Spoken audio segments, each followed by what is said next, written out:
ಧರ್ಮಾಧಾರಿತ ರಾಜಕಾರಣ ಇದು ಸಾಮಾನ್ಯವಾಗಿ ನಾವು ನೀವು ಗಮನಿಸಿರೋ ಹಾಗೆ ಚುನಾವಣೆ ಸಂದರ್ಭದಲ್ಲಿ ಅತಿರೇಕಕ್ಕೂ ಚುನಾವಣೆ ಮುಗಿದು ಫಲಿತಾಂಶ ಬಂದ ನಂತರದಲ್ಲಿ ಅನುಕೂಲಕ್ಕೆ ತಕ್ಕಂತೆಯೂ ಚರ್ಚೆಗೆ ಒಳಪಡುವ ವಿಚಾರ. ಆದರೆ ಈ ಬಾರಿ 18ನೇ ಲೋಕಸಭೆ ರಚನೆಯಾಗಿ ಮೊದಲ ಕಲಾಪದಲ್ಲೇನೆ ಮತ್ತೆ ಪ್ರಾರಂಭವಾಗೋಯ್ತು ಧರ್ಮದಂಗಲ್. ರಾಹುಲ್ ಗಾಂಧಿ ಅವರು ಹಿಂದುತ್ವಕ್ಕೆ ಅಪಮಾನ ಅಂತಲೂ ಮೋದಿ ಅವರು ಹಿಂದೂ ಅಲ್ಲವೇ ಅಲ್ಲ ಅಂತಲೂ ಅಲ್ಲಿ ಪ್ರಾರಂಭವಾದ ಚರ್ಚೆ ಧರ್ಮಕ್ಕೆ ರಾಜಕೀಯದ ರಕ್ಷಣೆ ಬೇಕಾ ಅನ್ನೋ ತನಕ ಕೂಡ ಬಂದು ತಲುಪಿದೆ. ಹೀಗಾಗಿ ಇವತ್ತಿನ ಮಹಾಭಾರತದ ವಾರಾಂತ್ಯದ ಚರ್ಚಾ ವಿಚಾರವನ್ನ ಕೂಡ ನಾವು ಆಯ್ಕೆ ಮಾಡಿಕೊಂಡಿರೋದು ಧರ್ಮಕ್ಕೆ ರಕ್ಷಕರು ಬೇಕು ಅನ್ನೋದೇ ಆದ್ರೆ ರಕ್ಷಕರು ಯಾರು ಅನ್ನೋದು ಇವತ್ತಿನ ಮಹಾಭಾರತ ಚರ್ಚಾ ಕಾರ್ಯಕ್ರಮದ ವಿಷಯ. ನಾನು ಸ್ಮಿತಾ ರಂಗನಾಥ್. ನಾನು ನಿಕೇಶ್ ಕೊಠಾರಿ. ಇವತ್ತಿನ ನಮ್ಮ ಈ ಚರ್ಚಾ ಕಾರ್ಯಕ್ರಮದಲ್ಲಿ ಯಾರೆಲ್ಲ ಇದ್ದಾರಂತ ನೋಡೋಣ. ಎನ್ ಚಂದ್ರಶೇಖರ್ ಅವರು ಬಿಜೆಪಿ ವಕ್ತಾರ ಸರ್, ಕಾರ್ಯಕ್ರಮಕ್ಕೆ ಸ್ವಾಗತ. ಹಾಗೆ ಪಟಾಪ ಶ್ರೀನಿವಾಸ್ ನಮಸ್ಕಾರ ಸರ್, ಹಿಂದೂ ಮುಖಂಡರು.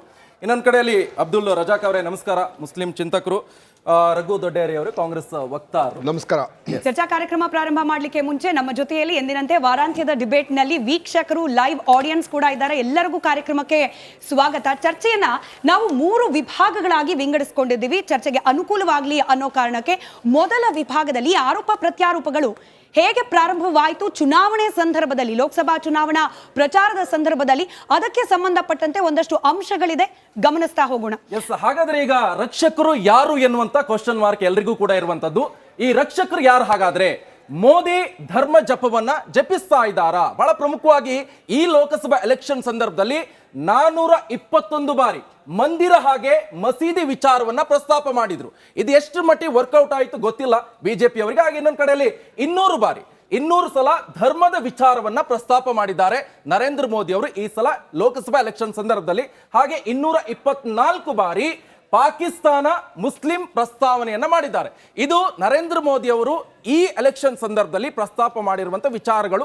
ಅದು ಕೂಡ ಧರ್ಮದ ವಿಚಾರದ ಸಂಬಂಧಪಟ್ಟಂತೆ ಈ ಎಲ್ಲ ವಿಚಾರಗಳನ್ನ ಪ್ರಸ್ತಾಪ ಮಾಡಿದ್ದಾರೆ. ಲೆಕ್ಕ ಅಲ್ಲಿಗೆ ನಿಲ್ಲೋದಿಲ್ಲ. ಹಾಗಾದ್ರೆ ಕೈಪಾಳ್ಯದ ಮೇಲಿರೋ ಆರೋಪ ಏನಪ್ಪಾ ಧರ್ಮದ ವಿಚಾರಕ್ಕೆ ಸಂಬಂಧಪಟ್ಟಂತೆ? ಅದನ್ನು ಕೂಡ ಗಮನಿಸ್ಬಿಡೋಣ. ಅದರಲ್ಲೂ ಲೋಕಸಭಾ ಚುನಾವಣೆ ಆಧಾರವಾಗಿ ಇಟ್ಕೊಂಡೆ ಮೋದಿ ಅವರೇ ಹೇಳ್ಬಿಟ್ರು, ಯಾವಾಗ ಕಾಂಗ್ರೆಸ್ನಿಂದ ಪ್ರಣಾಳಿಕೆಯನ್ನ ಬಿಡುಗಡೆ ಮಾಡಲಾಯಿತು, ಆ ಪ್ರಣಾಳಿಕೆ ಮುಸ್ಲಿಂ ಲೀಗ್ನ ಪ್ರಣಾಳಿಕೆ, ಅಲ್ಪಸಂಖ್ಯಾತರ ಓಲೈಕೆ ಒಂದೇ ಕಾಂಗ್ರೆಸ್ನ ಚುನಾವಣಾ ಪ್ರಣಾಳಿಕೆಯ ಮುಖ್ಯ ಅಂಶ ಅಂತ ಹೇಳಿ ಮೋದಿ ಆರೋಪವನ್ನ ಮಾಡಿದ್ರು. ಕೇವಲ ಅಲ್ಲಿಗೆ ಮಾತ್ರ ನಿಲ್ಲಿಲ್ಲ.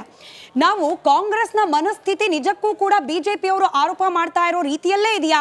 ಓಲೈಕೆ ಮಾತ್ರನ ಹಿಂದೂ ದ್ವೇಷಿಗಳ ಕಾಂಗ್ರೆಸ್ನವರು ಅನ್ನೋದನ್ನ ಅರ್ಥ ಮಾಡ್ಕೊಳ್ಳಿಕ್ಕೆ ಸಲ್ಮಾನ್ ಖುರ್ಷಿದ್ ಅವರ ಒಂದು ಹೇಳಿಕೆಯನ್ನ ಆಧಾರವಾಗಿ ಇಟ್ಕೊಂಡಿದ್ವಿ. ಇನ್ನು ಅನೇಕರು ಮಾತನಾಡಿದ್ದಾರೆ, ಅದನ್ನು ಮುಂದಿನ ಭಾಗದಲ್ಲಿ ನಾವು ನಿಮ್ಮ ಮುಂದೆ ಪ್ರಸ್ತಾಪ ಮಾಡ್ತಾ ಹೋಗ್ತೀವಿ.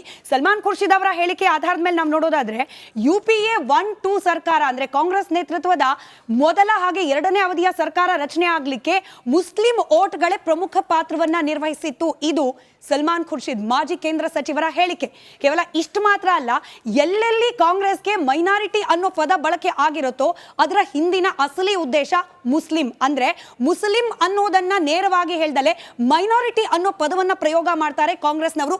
ಎಟ್ ಅಗೇನ್ ಸಲ್ಮಾನ್ ಖುರ್ಷಿದ್ ಅವರ ಮಾತಿದು. ಇದರ ಜೊತೆಗೆ ಮುಸ್ಲಿಂ ಪ್ರತ್ಯೇಕ ಮೀಸಲಾತಿಗಾಗಿ ಕಾಂಗ್ರೆಸ್ ಪ್ರಯತ್ನ ಪಡ್ತಾ ಇದೆ. OBC ಅಂಡರ್ ಅಲ್ಲಿ ಕೆಲ ಹಿಂದೂ ಸಮುದಾಯಗಳಿಗೂ ಕೂಡ ಜಾತಿ ಉಪಜಾತಿಗಳಿಗೂ ಕೂಡ ಮೀಸಲಾತಿ ಇರೋದ್ರಿಂದ ಪ್ರತ್ಯೇಕವಾಗಿ ಮುಸಲ್ಮಾನರಿಗೇನೆ ಮೀಸಲಾತಿ ತರಬೇಕು ಅನ್ನೋ ಪ್ರಯತ್ನವನ್ನ ಕಾಂಗ್ರೆಸ್ನವರು ಮಾಡ್ತಿದ್ದಾರೆ ಅನ್ನೋದು ಸಲ್ಮಾನ್ ಖುರ್ಷಿದ್ ಅವರ ಹೇಳಿಕೆ. ಕೇವಲ ಇಷ್ಟಕ್ಕೆ ಮಾತ್ರ ಸೀಮಿತವಾಗಿಲ್ಲ. ಮುಂದಿನ ಭಾಗದಲ್ಲಿ ನಾನು ಆಗ್ಲೇ ಹೇಳಿದಾಗೆ ಮತ್ತಷ್ಟು ವಿಚಾರಗಳನ್ನ ಪ್ರಸ್ತಾಪ ಮಾಡ್ತೀವಿ. ಚರ್ಚೆಯನ್ನ ಪ್ರಾರಂಭ ಮಾಡೋಣ. ಚಂದ್ರಶೇಖರ್ ಅವರೇ, ಈ ಧರ್ಮಾಧಾರಿತ ರಾಜಕಾರಣ ಅನ್ನೋದು ಬಿಜೆಪಿಗೆ ಮಾತ್ರ ಅಂಟಿರುವಂತಹ ಅಭ್ಯಾಸನ? ಅಲ್ಲಲ್ಲ, ಒಂದು ಚುನಾವಣೆಗೆ ಮುಂಚಿನ ಪ್ರಣಾಳಿಕೆ ಬಗ್ಗೆ ನೀವೇ ಹೇಳಿದ್ರಿ. ಪ್ರಣಾಳಿಕೆಗದು ಹಿಂದೆ ಇವರು ಹಿಂದಿನಿಂದ ಮಾಡ್ಕೊಂಡ್ಬಂದಿರ್ತಕ್ಕಂಥ ಹೇಳಿಕೆಗಳು, ಇವರ ನಡವಳಿಕೆಗಳು. ಆಮೇಲೆ ಮೊನ್ನೆ ಸಂಸತ್ತಲ್ಲಿ ರಾಹುಲ್ ಗಾಂಧಿ ಅವರು ಮಾತಾಡಿದಂಥ ಮಾತುಗಳು ಏನಂತ ಮಾತಾಡಿದ್ರು? ಯಾರು ಹಿಂದೂ ಅನ್ನಿಸ್ಕೊಂತಾರೆ ಅವರು ಹಿಂಸಾವಾದಿಗಳು, ಅವರು ಅಸತ್ಯರಿಯೋರು ಅಂತೇಳಿ. ಅಲ್ಲಿ RSS ವಿಚಾರ ಬರಲಿಲ್ಲ, ಮೋದಿ ವಿಚಾರ ಬರಲಿಲ್ಲ, BJP ವಿಚಾರ ಬರಲಿಲ್ಲ. ಯಾರು ಹಿಂದೂ ಅನ್ನಿಸ್ಕೊಂತಾರೆ, ನಾನ್ರಿ ಹಿಂದೂ ಅಂತ ಹೇಳೋನು. ಇಡೀ ದೇಶದ ಕೋಟ್ಯಾಂತರ ಜನ ಹಿಂದೂ ಅಂತ ಹೇಳ್ತಾರೆ, ಜಗತ್ತಿನ 100 ಕೋಟಿ ಜನ ಹಿಂದೂ ಅಂತ ಹೇಳ್ತಾರೆ. ಆ ಹಿಂದೂಗಳಿಗೆ ಮೇಲೆ ಯಾಕೆ ದ್ವೇಷ ಅಂತ ಹೇಳಿದ್ರೆ, ಇವ್ರು ಏನು ವಂಶಾವಳಿ ಇದೆಯಲ್ಲ ಅದೇ ಬೆರಕೆ ವಂಶಾವಳಿ. ಇವ್ರು ಮುತ್ತಾತ ನೆಹರು ಹೇಳಿದ್ರು, ನನಗೆ ಏನು ಸಂಸ್ಕೃತಿಯಿಂದ ನಾನು ಇದು ಬ್ರಿಟಿಷು, ಆಚರಣೆಯಿಂದ ಮುಸ್ಲಿಮು, ಆದರೆ ಆಕಸ್ಮಿಕವಾಗಿ ಹುಟ್ಟಿನಿಂದ ನಾನು ಹಿಂದೂ ಅಂತೇಳಿ. ಇವ್ರ ತಂದೆ ರಾಜೀವ್ ಗಾಂಧಿ ಹೇಳಿದ್ರು, ನಾನು ಹಿಂದೂ ಅಲ್ಲ, ನಾನೊಬ್ಬ ಪಾರ್ಸಿ ಅಂತೇಳಿ. ಇವ್ರ DNA ಒಳಗಡೆ ಕಾಲ್ ಭಾಗ ಮಾತ್ರ ಹಿಂದುತ್ವ, ಇಡೀ ವಂಶನೇ ಬೆರಕೆ ವಂಶ. ಈ ಬೆರಕೆ ವಂಶದವರು ಹಿಂದೂಗಳ ಬಗ್ಗೆ ಮಾತ್ರ ಏನು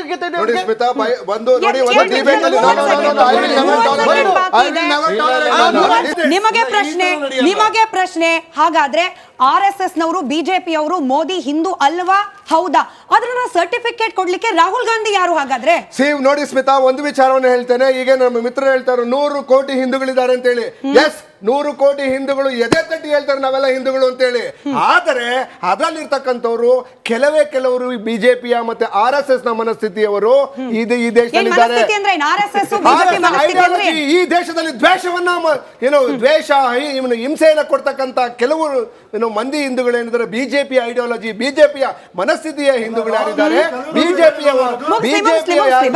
ಬಿಜೆಪಿಯ ಹಿಂದೂಗಳು ಯಾರಿದ್ದಾರೆ ಅವರು ಈ ದೇಶಕ್ಕೆ ಮಾರಕವಾದಂತಹ ಒಂದು ಹೇಳಿಕೆಗಳನ್ನ ಹೇಳ್ತಾ ಇದ್ದಾರೆ. ಈ ದೇಶದಲ್ಲಿ ಹಿಂಸೆಯನ್ನ ಪ್ರಚಾರ ಮಾಡ್ತಾ ಇದ್ದಾರೆ. ಆ ದೃಷ್ಟಿಯಿಂದ ರಾಹುಲ್ ಗಾಂಧಿ ಅವರು ಹೇಳಿದ್ದಾರೆ. ನಾನು ನಿಮಗೆ ಪ್ರಶ್ನೆ ಕೇಳ್ತೇನೆ, ರಾಹುಲ್ ಗಾಂಧಿ ಅವರು ಕೇವಲ ಏಕೈಕ ಒಂದೇ ಒಂದು ಸತ್ಯದಿಂದ ಇಡೀ ಪಾರ್ಲಿಮೆಂಟ್ ಇನ್ಕ್ಲೂಡಿಂಗ್ ರಾಹುಲ್ ಇವರು ಪ್ರಧಾನಮಂತ್ರಿಗಳು ಏನು ಪದರುಗುಟ್ಟೋಗಿದ್ದಾರೆ. ಯಾಕೆ? ಹೌದು, ಇದು ಕೇವಲ ಒಂದೇ ಒಂದು ಸತ್ಯ ಏನು ಅಂತ ಹೇಳಿದ್ರೆ ಈ ದೇಶದಲ್ಲಿ ಇರ್ತಕ್ಕಂಥ ಹಿಂದೂಗಳು ಕೇವಲ RSS ಮತ್ತು ಬಿಜೆಪಿ ಹಿಂದೂಗಳು ಮಾತ್ರ ಅಲ್ಲ, ಅದನ್ನ ಬಿಟ್ಟು ಏನು ಸೆಕ್ಯುಲರ್ ಹಿಂದೂಗಳಿದ್ದಾರೆ, ಏನು ಅಹಿಂಸೆಯನ್ನ ಪಾಲಿಸುವಂತಿದ್ದಾರೆ. ಈ ದೇಶದಲ್ಲಿ ಏನು ಬುದ್ಧ ಬಸವ ಜೈನ ಇವರ ಅನುಯಾಯಿಗಳಿದ್ದಾರೆ, ಅವರ ಆದರ್ಶವನ್ನ ಪಾಲಿಸಿಕೊಂಡು ಜೀವನ ಮಾಡ್ತಾ ಇದ್ದಾರೆ. ಅವರು ಹಿಂದೂಗಳು ಕೇವಲ 10 ರಿಂದ 15% ಇರ್ತಕ್ಕಂಥ ಒಂದು ನಿಮಿಷ ಪ್ಲೀಸ್, ಕೇವಲ 10 ರಿಂದ 15% ಇರ್ತಕ್ಕಂಥ ಬಿಜೆಪಿಯ ಮನಸ್ಥಿತಿಯ ಹಿಂದೂಗಳು ಅವರ ಬಗ್ಗೆ ಮಾತಾಡಿರ್ತಕ್ಕಂಥದ್ದು. ಕ್ಯಾಪ್ಟನ್ ಅರ್ಜುನ್ ಕೊಂದಿದ್ದು ಯಾರು? ಅವ್ರ ನರೇಟಿವ್ ಎಲ್ಲಿ ತಂದಿಟ್ಟಿದ್ದಾರೆ ಅಂತಂದ್ರೆ ಸಂಪತ್ತನ್ನ ಹಂಚಿಬಿಡೋದು ಅಂತ. ಇದು ಸ್ಟುಡಿಯೋ ಟಿಪ್ಪು ಜಯಂತಿ ಮಾಡಕ್ಕೆ ಅವ್ರಿಗೆ ಖಂಡಿಸಿದ್ರು. Very nice. ಯಾರು ತಪ್ಪು ಮಾಡಿರೋದಿಲ್ಲಿ? ಓಲೈಕೆ ಹೇಳಿಕೆ ಇದು ಅಂತ ಹೇಳಿ ಯಾಕೆ ಪರಿಗಣಿಸಬಾರದು? I.N.I. ವೇದಿಕೆ ಇದು ಫೋಟೋ ಡಿಬೇಟ್ ಅಲ್ಲ. ಎಲ್ರದ್ದು ಒಂದು ಟೈಮ್ ನಿಮ್ಮ ಸಮಯ ಮುಗಿದಿದೆ. ಅವ್ರು ಹೇಳಕ್ಕಿಂತ ಮುಂಚೆನೆ ಹೇಗೆ ಪ್ರತಾಪ್ ಸಿಂಹ ಪಾಸ್ ಕೊಟ್ಟಿದಂತ ಆಗ್ಲಿ ಡಿಕ್ಲೇರ್ ಆಗೋಗಿತ್ತು ಅಂತ ನನಗೊಂದು ಡೌಟ್ ಬಂತು. ಸಾಕು ನಿಲ್ಸಿ. ಕೆಟ್ಟ ಪದ ಬಳಕೆ ಕಾಂಬಿನೇಷನ್ ಇಟ್ಟಿಲ್ಲ ನಾವಿಲ್ಲಿ.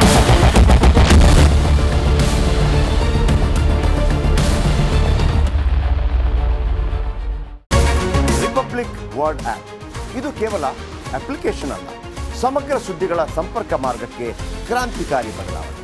ರಿಪಬ್ಲಿಕ್ ವರ್ಡ್ ಆಪ್ ಕೇವಲ ಸುದ್ದಿ ಅಪ್ಲಿಕೇಶನ್ ಪರಿಚಯಿಸ್ತಾ ಇಲ್ಲ, ಬದಲಾಗಿ ಡಿಜಿಟಲ್ ಸುದ್ದಿ ಬಳಕೆಯ ಹೊಸ ಯುಗಕ್ಕೆ ನಾಂದಿ ಹಾಡ್ತಾ ಇದೆ. ಇದೊಂದು ಬ್ರೇಕಿಂಗ್ ನ್ಯೂಸ್, ಪ್ರಭಾವಶಾಲಿ ಕಾರ್ಯಕ್ರಮಗಳಿಗೆ ಗಟ್ಟಿಯಾದ ನ್ಯೂಸ್. ಇಲ್ಲಿ ಕೇವಲ ತಾಜಾ ಸುದ್ದಿ, ಅದರ ನೇರ ಪ್ರಸಾರ ಮತ್ತು ಚರ್ಚೆಗಳಿಗೆ ಮಾತ್ರ ಅವಕಾಶ. ರಿಪಬ್ಲಿಕ್ ವರ್ಲ್ಡ್ ಆಪ್ ಡೌನ್ಲೋಡ್ ಮಾಡಿಕೊಳ್ಳಿ. ಗೂಗಲ್ ಪ್ಲೇ ಸ್ಟೋರ್ ಮತ್ತು ಆಪಲ್ ಆಪ್ ಸ್ಟೋರ್ನಲ್ಲಿ ಲಭ್ಯವಿದೆ.